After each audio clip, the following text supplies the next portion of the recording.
ప్రతిపక్షానికి సంబంధించిన కొంతమంది శాసన మండలి సభ్యులు శాసనసభ్యుల క్రీడల్ని బహిష్కరిస్తున్నామని అన్నారు. ఇది ఏం స్పోర్ట్స్ స్పిరిటో నాకు అర్థం కాలే. ఈ క్రీడా స్ఫూర్తి నాకు అర్థం కాలే. క్రీడా మైదానాలలో రాజకీయాలకు అతీతంగా మనందరం ఆ స్ఫూర్తిని ప్రదర్శిస్తే మన భవిష్యత్ తరాలు మన యువతరం నేర్చుకొని క్రీడా మైదానాలలో కలిసిమెలిసి ఉండే అవకాశం ఉంది. మీ ఆలోచనలు ఎంతసేపు ఉన్నా ఫామ్ హౌజుల్లో పార్టీలో లేకపోతే పబ్బుల్లో విందులోనే మీరు ఆలోచన చేస్తారేమో.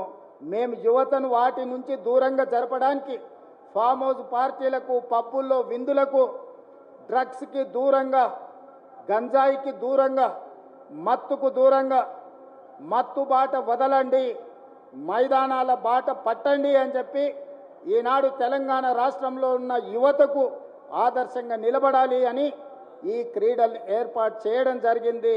వీటిని వీక్షించడానికి వేలాది మంది విద్యార్థులు తరలి వచ్చిండ్రు. ఈ స్ఫూర్తి కొనసాగుతుంది.